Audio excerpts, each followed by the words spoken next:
In this video, I'll be entering a simple property with one section, one level, and one use, with a couple of extra features. We begin with the general information about the building name, address, parcel number, and estimated land market value. This information will be displayed on the Cost Approach Value Estimate report.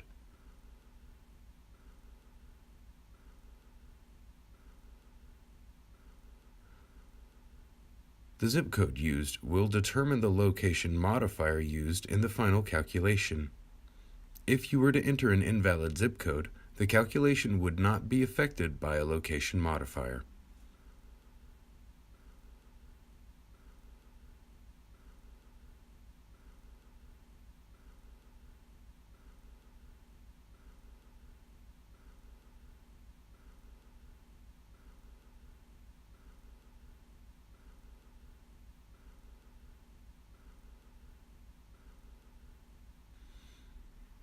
When complete, you'll be taken to the Building Information Review page where you can edit the previously entered information or upload an image of the building. Every building must have at least one section, so the next step is to add a section. For a section, we enter a name, structure type of the section, and the section's condition and quality. You have the option of adding a year constructed and effective year constructed to the sections. This is just a reference and will not be used in the final calculation. Choose the structure type from the drop-down list. The choice of the proper structure type will determine the types of exterior cladding you will be able to choose in the level information entry later on. As before, when you have finished, you will be taken to the Section Information Review page.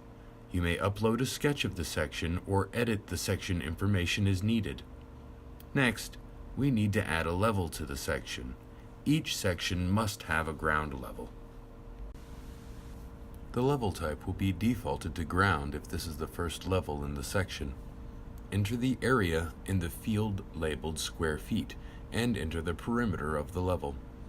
The exterior walls of this level are the same height and material, so we answer yes to the question and enter the average wall height. Finally, we choose the exterior wall material from the drop-down. When we are taken to the Level Information Review page, you will see that the uses total is in red. This indicates that some or all of the area of this level has not been assigned a use. That will be our next step. For this level, there is only one use. We select the main category and the subcategory from the drop-down and assign the use an area.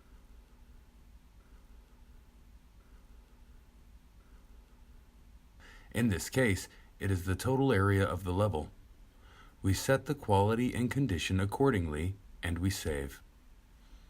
We are taken to the use list for the current level.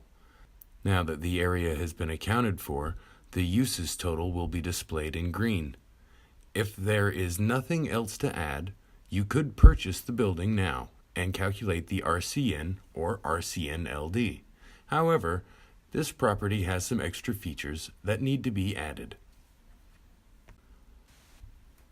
Select the type and description of the extra feature from the drop-down and enter the measurements of the feature.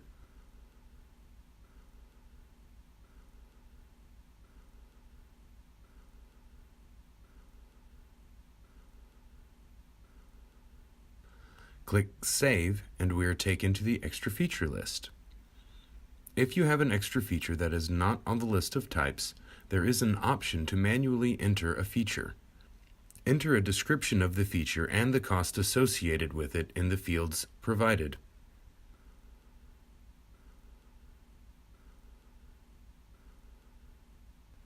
We save the extra feature, and the building is complete and ready to add to your cart.